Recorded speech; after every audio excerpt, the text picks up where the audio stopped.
Ghana has made a global ranking, top 10 in Africa, and already I could hear people getting ready to celebrate, sharing the post, adding the Ghana flag emoji, sending it around to WhatsApp groups. But hold on, I want us all to do something differently here.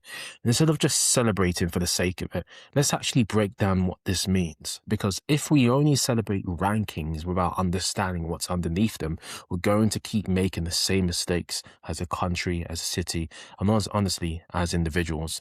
And this is something I've spoken about in previous episodes. I'll leave a link below. I'm Adrian Daniels. You're now listening to the Sound of Accra podcast, where we showcase global Ghanaian excellence into the world.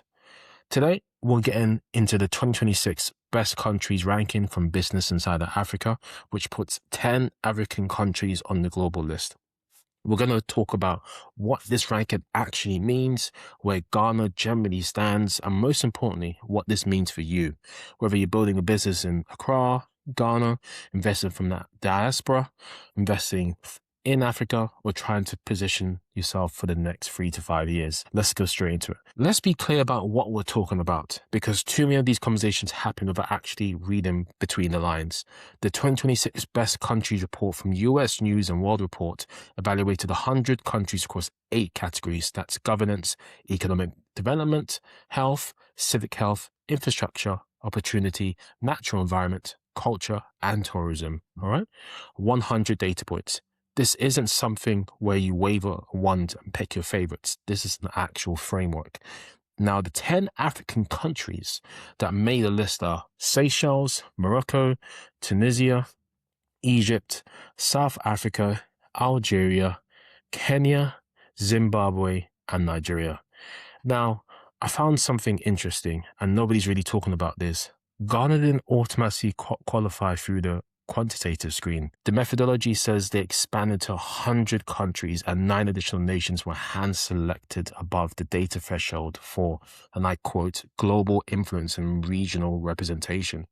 Ghana was one of those 9.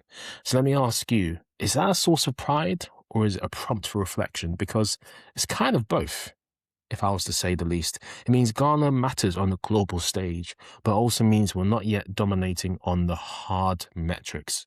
We were chosen, and the difference between being chosen and earning a spot, that gap is exactly where the work lives.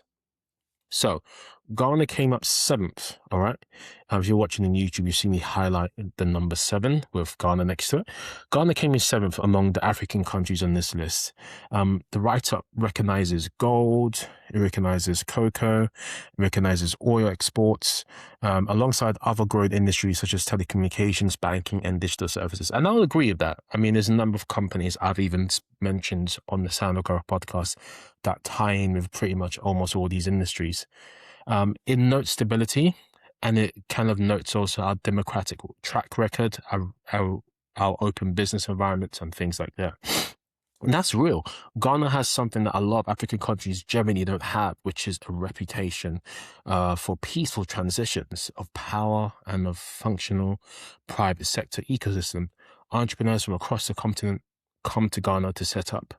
That's not nothing. That's actually a huge competitive advantage, I would say the least, that will consistently underestimated. But what I would say is that the ranking also sits alongside this reality. We've just come through one of the most painful debt restructuring processes in history, and the city has taken hits that have wiped out our real purchasing power for ordinary Ghanaians. We've had Dumsor back, flooding, Galamsey eating our rivers. These aren't footnotes. These are actual central to the story. Now, Ghana is always holding pride and pressure in the same hands. And I think the entrepreneurs and investors who are going to win here are the ones who understand both sides of that equation, all right? Not just the opportunity, but also the operational complexity that comes with that. So here's the data point I want you guys to hold on to. Research supported by the UN Commission for Africa found that Accra generates somewhere between 34% and 39% of Ghana's entire GDP. One city. So when we talk about Ghana's place in the African ranking, we really mostly talk about Accra. Think about what that means. The mobile money infrastructure, which I've spoken about in the previous episode, that made Ghana Africa's #1 ranked mobile money market, that's largely running through Accra. The fintech startups, when you think about the real estate boom in Pokwasi, East Legon, Tema, the creative economy, the film industry, the hospitality sector, putting in the diaspora from all that is concentrated in and around the city. You know, I've done episodes and things like this. Accra is not just the capital. Accra is the engine. And if Ghana is in the top 10 in Africa, then Accra is doing a huge amount of the heavy lifting to put it there. And this is the part that keeps me up at night. What happens when 34% of a country's economy is concentrated in one city that floods every rainy season?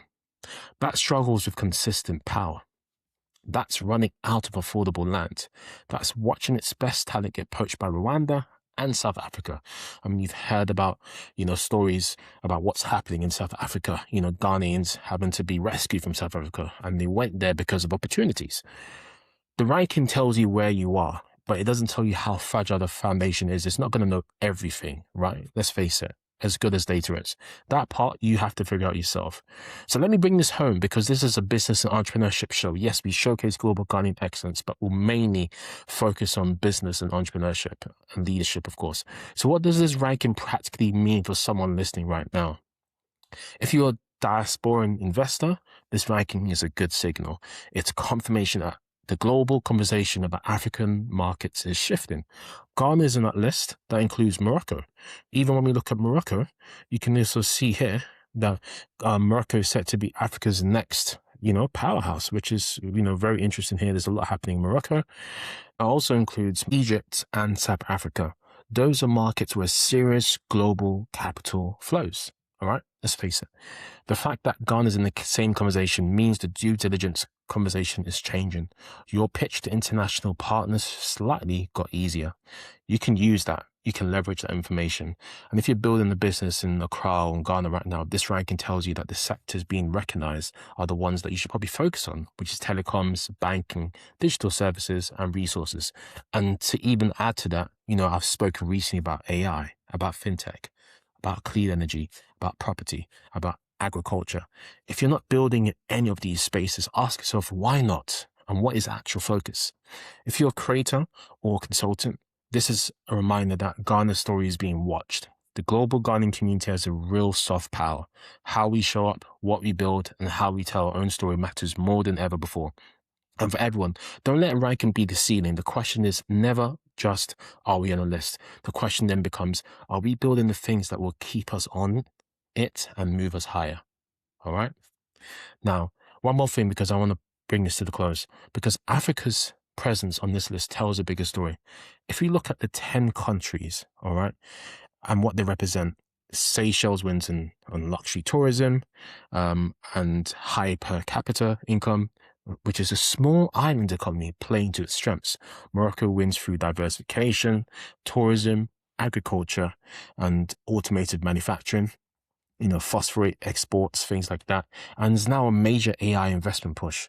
Egypt wins through strategic geography, natural gas, tourism, and the Suez Canal. South Africa wins on industrial depth, that's mining, finance, manufacturing. And then you've got Ghana, Nigeria, Kenya, Zimbabwe, countries where the resources, the youth, the population, the creative energy, and the entrepreneurial intensity are real, but so are the government challenges and the infrastructure gaps, all right?